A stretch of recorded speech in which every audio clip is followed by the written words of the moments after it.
Velho Testamento, lição número 81.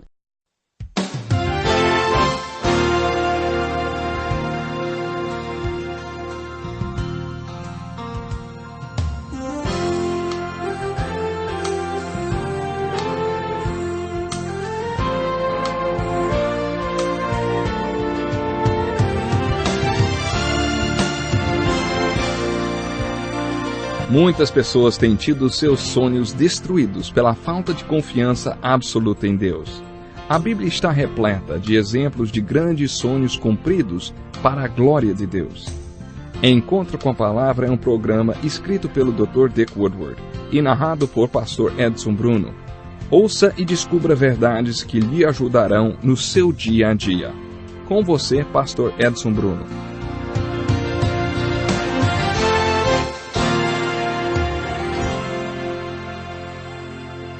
Estou muito feliz por você estar acompanhando mais um programa Encontro com a Palavra. Bem-vindo a mais uma aula sobre os profetas do Velho Testamento. Estamos estudando o livro de Miqueias. Já vimos que ele foi um dos maiores pregadores entre os profetas. Ele é considerado um dos mais importantes profetas, no mesmo nível do profeta Isaías. Ele foi muito citado, inclusive por Jesus, em Mateus capítulo 2, versos 5 e 6, em Mateus 10, 35 e 36, e por Jeremias. Quando este profeta pregava sobre a destruição de Jerusalém, o povo intentou matá-lo. Mas alguns sábios se juntaram e disseram: não o matem, porque nos dias do rei Ezequias, Miqueias profetizou a mesma coisa, e Ezequias o matou. Mas Ezequias arrependeu-se do seu pecado. E o povo voltou-se para Deus, e por isso Deus não trouxe a destruição profetizada pelo profeta Miqueias. Portanto, a citação de uma profecia de Miqueias, feita pelos sábios da época, salvou a vida de Jeremias. Na primeira parte do estudo do livro de Miqueias, vimos que esse livro possui 3 sermões, divididos em 7 capítulos. O primeiro sermão, registrado nos capítulos 1 e 2, é uma pregação para todos os povos. O segundo sermão de Miqueias, que começa no capítulo 3, versículo 1, e vai até o capítulo 5, versículo 15, é dirigido ao povo de Deus. Miqueias pregou tanto na capital do Reino do Norte, como na capital do Reino do Sul. O seu sermão dirigido para os líderes do povo de Deus foi dirigido também às autoridades governamentais. Miqueias tinha consciência de que o governo vem de Deus. Deus quer que seu povo viva em paz. Para que isso aconteça e o povo de Deus viva bem, a forma de governo deve ser de acordo com o plano de Deus. Miqueias acreditava que um governo orientado por Deus deveria existir em 3 níveis. O primeiro nível, o espiritual, estava sob a responsabilidade dos sacerdotes, que deveriam ensinar as verdades espirituais à sociedade e servir-lhes de exemplo.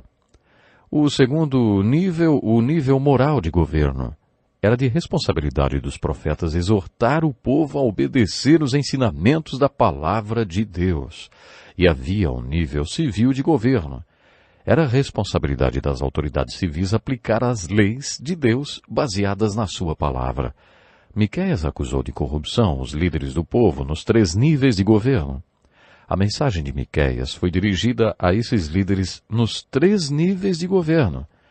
Essa mensagem de Miqueias para os líderes do governo é a preparação para uma grande profecia messiânica. Podemos dizer que o terceiro sermão de Miqueias foi um sermão positivo. Como já disse várias vezes, todos os profetas que profetizaram os cativeiros assírio e babilônico e a destruição e a tristeza que se seguiram, terminavam suas profecias com um tom positivo. Eles não terminavam suas mensagens apenas com o cativeiro. Nesse terceiro sermão, Miqueias prega sobre a restauração após a dispersão. É nesse contexto que ele profetiza sobre o Messias. Nessa profecia messiânica, Miqueias tem em mente os 3 níveis de governo do segundo sermão. O príncipe, que representa os líderes civis, o sacerdote, que representa os líderes espirituais, e os profetas, que eram os líderes morais do povo de Deus. Na opinião de Miqueias, os líderes dos 3 níveis de governo não governaram como deveriam. É nesse contexto de fracasso governamental que Miqueias prega o seu sermão messiânico. No capítulo 5, versículo 2, ele profetiza a vinda do Messias. De acordo com Miqueias, o Messias virá para ser o governante perfeito. O Messias vai governar na força do Senhor. O Messias vai pastorear seu povo e governará com o grande pastor. O que Miqueias está sugerindo é: as autoridades foram instituídas por Deus, mas elas não governam como deveriam governar. Um dia Deus vai dizer: não posso mais confiar no governo do homem. E não posso mais confiar o governo ao homem. Darei o poder ao meu filho. Quando meu filho vier, ele governará de acordo com a minha vontade, e governará em nome da majestade do Senhor seu Deus. Quando meu filho governar, vocês descobrirão o que eu tinha no coração quando instituí os governos. Quando meu filho governar, o seu governo não será corrupto. Com tudo isso, fica uma pergunta: quando foi que Jesus reinou num governo perfeito? Isso nos ajuda a entender por que os apóstolos estavam sempre perguntando para Jesus: o Senhor vai restaurar o reino de Israel agora? Os apóstolos viam Jesus como um líder político em potencial, que derrotaria os conquistadores romanos. Alguns estudiosos acreditam que Judas seguia Jesus porque acreditava que ele seria o líder que venceria Roma, e assim ele estaria dentro do novo regime de governo. Um dos apóstolos de Jesus chamava-se Simão, o Zelote, o que significa que ele fazia parte do movimento de guerrilha de resistência contra Roma. O professor William Berkeley acreditava que 4 dos 12 apóstolos partilhavam das mesmas simpatias políticas desse discípulo. Por causa de passagens como essa encontrada no livro de Miqueias, os apóstolos que conheciam o Velho Testamento achavam que Jesus era o Messias que seria seu líder político e que ele reinaria, exercendo um reinado perfeito. O que eles não viam e que as pessoas, de modo geral, não observavam numa primeira leitura do livro de Miqueias, é o que chamamos de o grande parêntese. Jesus deixou claro para os apóstolos que sua vinda aconteceria em 2 adventos. Nós usamos o termo primeiro e segundo advento de Jesus, primeira vinda e segunda vinda. No Evangelho de Lucas, capítulo 4, verso 18, Jesus citou Isaías 61 e nos deu o que os estudiosos chamam de o Manifesto do Nazareno. Citando Isaías, Jesus disse: o Espírito do Senhor está sobre mim, porque ele me ungiu para pregar boas novas aos pobres. Ele me enviou para proclamar liberdade aos presos e recuperação da vista aos cegos, para libertar os oprimidos e proclamar o ano da graça do Senhor. Em seu manifesto, Jesus deixou bem claro o que ele ia fazer. Ele ia dar visão ao cego, liberdade ao cativo e curar os oprimidos desse mundo. Quando comparamos Lucas 4:18 com Isaías 61, observamos que Jesus parou no meio do versículo e devolveu o rolo para o rabino, porque o versículo continuava dizendo: para proclamar o ano da bondade do Senhor e o dia da vingança do nosso Deus. Jesus não veio declarar a vingança de Deus. Há alguns textos na Bíblia, como Isaías 61 e Salmo 2, que se referem aos 2 adventos da vinda de Jesus Cristo em um só versículo. Aí você tem que fazer uma pausa no meio desses versículos que descrevem os 2 adventos. Jesus veio pela primeira vez como servo sofredor. Sua missão era morrer na cruz pelos pecados do mundo, ressuscitar dos mortos e enviar o Espírito Santo para que a igreja pudesse nascer e ser ativa nesse mundo. Como já destaquei antes, alguns estudiosos chamaram esse tempo da igreja de o grande parêntese. Hoje Jesus Cristo está construindo sua igreja e quando ele a finalizar, voltará. Foi isso que todos esses profetas falaram. Jesus voltará com grande poder e glória. Na próxima vinda de Jesus, ele não vai ser humilhado. Quando Jesus vier pela segunda vez, ele não virá como servo sofredor. Ele não vai dar a outra face. De acordo com o Salmo 2, quando Jesus voltar, é como se todas as nações da terra estivessem em um lindo vaso de porcelana e Jesus com um cetro de ferro em suas mãos, vai despedaçar as nações da terra. Quando Jesus voltar, ele vai reinar. Como já disse, há diferentes opiniões a respeito do reino que Jesus vai instituir na sua segunda vinda. Então, haverá um milênio? Será que Jesus terá um reino de 1000 anos sobre a terra? Se você acredita que ele vai voltar antes de estabelecer esse reino, você é um pré-milenista. Se você acredita que ele vai voltar depois que esse reino tiver sido estabelecido, então você é um pós-milenista. Se você acredita que o reino de 1000 anos é uma questão mais espiritual do que literal, ou algo figurativo, então você é amilenista. Há várias teorias diferentes sobre esse reino. Entretanto, todos esses profetas nos dizem que quando Jesus voltar, ele governará e reinará sobre o seu reino.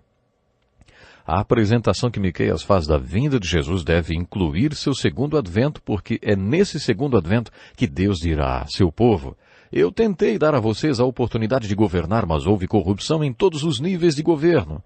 Suas autoridades civis julgaram sob suborno. Seus líderes espirituais ensinaram visando lucro. Seus profetas adivinharam em troca de prata.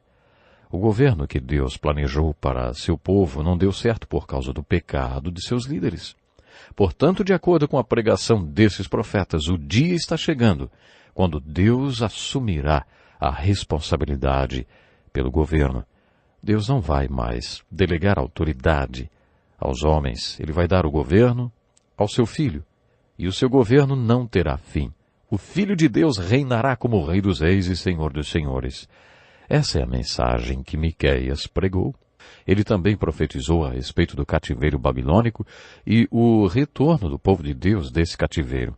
Ele disse assim: agora, por que gritar tão alto? Você não tem rei. Seu conselheiro morreu.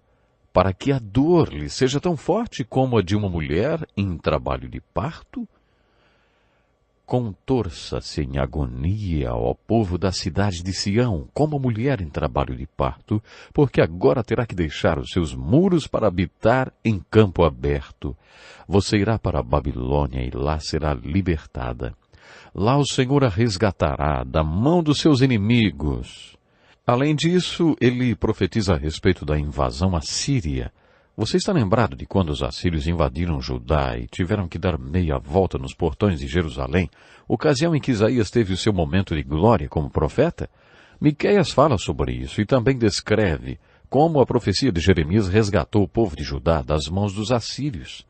Ele também fala do cativeiro babilônico e descreve a experiência como resultado daquele cativeiro que serviu para curar o povo do pecado da idolatria. Destruirei as suas imagens esculpidas e as suas colunas sagradas.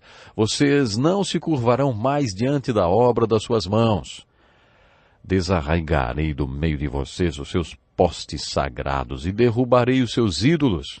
Com ira e indignação me vingarei das nações que não me obedeceram. Quando estudamos o terceiro sermão de Miqueias, vimos que ele manteve a mensagem positiva nesse sermão nos capítulos 6 e 7. Nesse trecho, ele atinge o máximo de sua eloquência e faz uso de alegoria para falar do caso judicial entre Deus e seu povo. Fique em pé, defenda sua causa. Que as colinas ouçam o que você tem para dizer. Ouçam, ó montes, a acusação do Senhor. Escutem, alicerces eternos da terra. Pois o Senhor tem uma acusação contra o seu povo. Ele está entrando em juízo contra Israel. Meu povo, o que fiz contra vocês? Fui muito exigente? Responda-me. Eu o tirei do Egito e o redimi da terra da escravidão. Enviei Moisés, Arão e Miriam para conduzi-lo. Meu povo, lembre-se do que Balaque, rei de Moabe, pediu e do que Balaão, filho de Beor, respondeu. Recorde a viagem que você fez desde Sitim até Gilgal e reconheça que os atos do Senhor são justos. Nesse sermão, Miqueias chama o povo para entrar em uma causa com Deus. Podemos observar que ele estava preocupado com o governo, por isso usa a figura de um julgamento no tribunal. Imagine um grande tribunal onde Deus traz as montanhas e os montes como testemunhas. Vocês e Deus vão testemunhar no tribunal no mesmo dia. Deus pergunta se você não guardou na memória todas as coisas boas que Ele fez por você. E depois pergunta, por que você se afastou de mim? Diante desse cenário, Miqueias faz a seguinte pergunta. Com que eu poderia comparecer diante do Senhor e curvar-me perante o Deus exaltado? Deveria oferecer holocaustos de bezerros de 1 ano? Ficaria o Senhor satisfeito com milhares de carneiros, com 10.000 ribeiros de azeite? Devo oferecer o meu filho mais velho por causa da minha transgressão, o fruto do meu corpo por causa do pecado que eu cometi? Essas perguntas preparam os ouvintes de Miqueias para a parte mais importante de sua mensagem. Ele mostrou a você, ó homem, o que é bom e o que o Senhor exige. Pratique a justiça, ame a fidelidade e ande humildemente com o seu Deus. Muitos consideram o versículo 8 do capítulo 6 como o versículo mais importante da palavra de Deus. Miqueias lança essa pergunta. O que o Senhor exige de você? Que seja justo, ame e ande com humildade diante de Deus. Nessa pregação, Miqueias criou um cenário com um tribunal e um julgamento, e dele participam Deus e seu povo. Depois que Deus faz a acusação contra seu povo, é feita a seguinte pergunta: o que você poderia fazer para agradar a Deus? Mais uma vez, a Bíblia tem uma mensagem consistente para essa questão, uma mensagem de graça. Não há nada que o homem possa fazer para se justificar dos seus pecados. Não há nada de nós que possamos fazer para alcançar o perdão de Deus. Se isso fosse possível, Davi teria apresentado um rebanho inteiro quando pecou e teria oferecido como sacrifícios pelos seus pecados. Qualquer um que tivesse discernimento das coisas espirituais como Davi tinha, saberia qual era o alvo de Deus quando instituiu o sistema de sacrifícios de sangue e de ofertas. De acordo com Davi, o que Deus realmente queria, que estava simbolizado pelas ofertas e sacrifícios, era um espírito quebrantado e um coração contrito. Quando o pecador passa por essa experiência de quebrantamento, Deus se agrada dos sacrifícios, porque são uma expressão visível de confissão e de quebrantamento por causa dos pecados. Miqueias diz que milhares de carneiros, nem 10.000 ribeiros de azeite poderiam agradar a Deus. O que realmente agrada a Deus é que você tenha um coração puro. O que Deus realmente quer é justiça, amor, humildade e piedade. No terceiro sermão de Miqueias, encontramos o texto que foi citado por Jesus em Mateus capítulo 10. Não pensem que eu vim trazer paz à terra. Não vim trazer paz, mas espada. Pois eu vim para trazer que o homem fique contra seu pai, a filha contra sua mãe, a nora contra sua sogra. Os inimigos do homem serão os da sua própria família. Nesse contexto, Miqueias continua: mas, quanto a mim, ficarei atento ao Senhor, esperando em Deus, o meu Salvador, pois o meu Deus me ouvirá. Não se alegre a minha inimiga com a minha desgraça. Embora eu tenha caído, eu me levantarei. Embora eu esteja morando nas trevas, o Senhor será minha luz. Por eu ter pecado contra o Senhor, suportarei a sua ira até que Ele apresente a minha defesa e estabeleça o meu direito. Ele me fará sair para a luz, contemplarei a sua justiça. Então a minha inimiga o verá e ficará coberta de vergonha. Em todos os profetas e em suas profecias nós observamos sempre uma mensagem de esperança. Quando Jonas estava na barriga do peixe, ele disse: a salvação vem do Senhor. Quando ele disse isso, o Senhor deu ordem ao peixe para jogá-lo em terra seca. Todos os profetas tinham uma mensagem de esperança. Quando o povo de Judá estava no terrível cativeiro babilônico, Jeremias, sentado numa gruta, escreveu o texto de Lamentações. Graças ao grande amor do Senhor é que não somos consumidos, pois as suas misericórdias são inesgotáveis.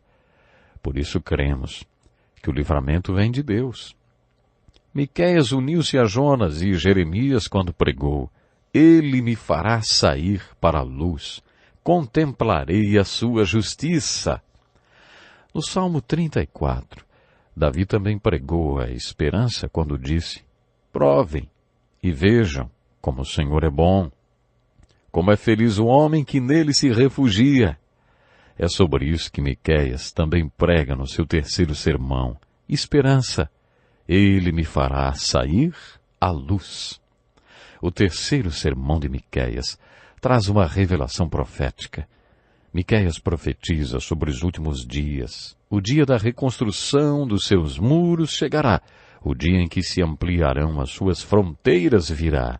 Naquele dia virá você gente desde a Síria até o Egito, e desde o Egito até Eufrates, de mar a mar e de montanha a montanha. Mas a terra será desolada por causa dos seus habitantes em consequência de suas ações. Pastoreie o teu povo com teu cajado, o rebanho da tua herança que vive à parte numa floresta, em férteis pastagens. Essa é uma profecia que ainda não se cumpriu e prediz que Jerusalém será novamente o lugar de onde o Messias governará todo o mundo. Depois de mostrar tudo o que está acontecendo de errado no sistema de governo, Miqueias convida o Messias para reinar sobre seu povo. Pastoreie o teu povo com teu cajado, o rebanho da tua herança que vive à parte numa floresta, em férteis pastagens. Miqueias profetiza que o mundo inteiro fará sua peregrinação para Jerusalém e verá que a cidade de Jerusalém tornou-se verdadeiramente a cidade santa. Atualmente, a primeira fonte de renda da economia de Israel é a produção de frutas cítricas, a segunda é o turismo. E dessa forma tem se cumprido a profecia de Miqueias de que o mundo inteiro faria peregrinações a Jerusalém. Se hoje você visitar Israel, encontrará pessoas de todas as nações do mundo que estão lá visitando a Terra Santa. O turismo em Israel hoje é o cumprimento da profecia de Miqueias. Mas ainda há uma profecia para ser cumprida de muito maior importância. No final do livro de Miqueias, ele nos mostra o seu conhecimento do caráter de Deus. Tu que não permaneces irado para sempre, mas tens prazer em mostrar amor, de novo terás compaixão de nós, pisarás as nossas maldades e atirarás todos os nossos pecados nas profundezas do mar. Mostrarás fidelidade a Jacó e bondade a Abraão. Como você pode perceber, no meio de tanta destruição e tristeza, fogo, enxofre e julgamento, esse profeta, como os outros, prega sobre um Deus de amor, misericórdia e compaixão. O Deus sobre o qual Miqueias prega é um Deus misericordioso e amoroso. Assim como os outros profetas, Miqueias proclama um Deus que perdoa, que é fiel, cheio de graça e de amor verdadeiro, eterno e incondicional. Miqueias ainda acentua que não é por causa da nossa atitude positiva que conquistamos o amor de Deus, e também não é por causa de uma atitude negativa que o perdemos. O Deus sobre quem Miqueias prega é a essência da graça. Graça significa o favor e a bênção de Deus que nós não conquistamos com nossas atitudes. Mas isso é apenas uma parte do significado. A outra parte é que você também não a perde por um mau comportamento ou por uma atitude negativa.